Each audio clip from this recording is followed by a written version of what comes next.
वो लोग जिन्होंने अभी तक हमारे चैनल को सब्सक्राइब नहीं किया वो हमारे चैनल को सब्सक्राइब कर लें और बेल आइकन को दबा दें ताकि आने वाली वीडियोस के नोटिफिकेशन उन तक बर वक्त पहुँच सकें। और हमारी वीडियो को लाइक और शेयर ज़रूर कर दें ताकि दूसरे लोग भी इससे मुस्तफ़ीद हो सकें।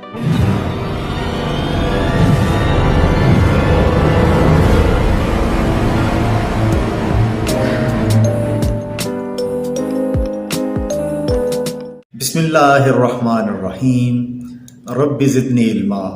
ऐ मेरे परवरदिगार मेरे इल्म में इज़ाफ़ा फरमा दीजिए।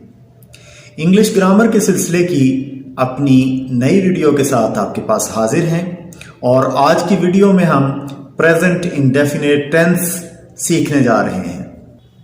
हमें किसी भी टेंस को सीखने के लिए 3 बातों का पता होना बहुत ज़रूरी है। उसमें से सबसे पहली बात है कि इसकी उर्दू में पहचान क्या है, और दूसरी चीज है कि इसके अंदर कौन सा हेल्पिंग वर्ब यूज होगा, और तीसरी और आखिरी चीज कि इसके अंदर वर्ब कौन सा इस्तेमाल होगा। तो आइए प्रेजेंट इंडेफिनिट टेंस के बारे में ये मालूमात इकट्ठी करने की कोशिश करते हैं। तो इसमें सबसे पहले हम उर्दू में पहचान ये मालूम करने की कोशिश करेंगे। तो आइए उर्दू की पहचान की तरफ चलते हैं। उर्दू में पहचान ये है कि फिक्रे के आखिर पर ता है, ती है, ते है, ताहू वगैरह आता है। अगर हम किसी फिक्रे की तरफ जाएं तो इसमें जैसे मैं खाना खाता हूं तो ताहू इसकी पहचान है कि ये प्रेजेंट इंडेफिनिट टेंस है। इसी तरह से हम बाजार जाते हैं तो इसमें ते हैं, प्रेजेंट इंडेफिनिट टेंस की पहचान है। इसी तरह से बारिश होती है तो ती है, पहचान है प्रेजेंट इंडेफिनिट टेंस की। जब आपको फिक्रे की पहचान हो जाए तो उसके बाद अगली चीज ये है कि हमारे पास इसके अंदर इस्तेमाल होने वाला हेल्पिंग वर्ब कौन सा है। आमतौर पर टेंसेस के अंदर हेल्पिंग वर्ब पूरे टेंस के अंदर इस्तेमाल होते हैं, लेकिन प्रेजेंट इंडेफिनिट टेंस और पास्ट इंडेफिनिट टेंस में ऐसा नहीं है।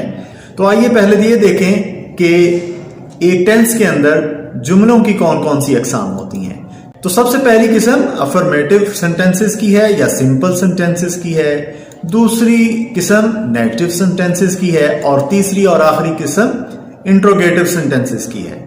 प्रेजेंट इंडेफिनिट टेंस के अंदर अफर्मेटिव यानी सिंपल सेंटेंसेस के अंदर कोई हेल्पिंग वर्ब इस्तेमाल नहीं होता है, जबकि नेगेटिव सेंटेंसेस के अंदर डू नॉट और डज नॉट हेल्पिंग वर्ब के तौर पर इस्तेमाल होते हैं। अब बारी आ जाती है कि डू नॉट कहां लगेगा और डज नॉट कहां लगेगा। तो do not I, we, you, they और प्लूरल नेम के साथ लगेगा, जबकि डज नॉट जो है ये ही, शी, इट और सिंगल नेम के साथ लगेगा। इसी तरह से इंट्रोगेटिव सेंटेंसेस के अंदर डू और डज हेल्पिंग वर्ब के तौर पर इस्तेमाल होते हैं। ये हो गए हेल्पिंग वर्ब। अब हम तीसरे नंबर पर वर्ब की तरफ चलते हैं कि वर्ब जो है इस टेंस के अंदर कौन सा इस्तेमाल होगा। तो इस टेंस के अंदर first form of the verb इस्तेमाल होती है, लेकिन कभी कभार फर्स्ट फॉर्म के साथ एस या ईएस भी लगता है। तो ये कैसे पहचान होगी कि फर्स्ट फॉर्म कहां लगानी है और फर्स्ट फॉर्म के साथ एस या ईएस कहां लगाना है।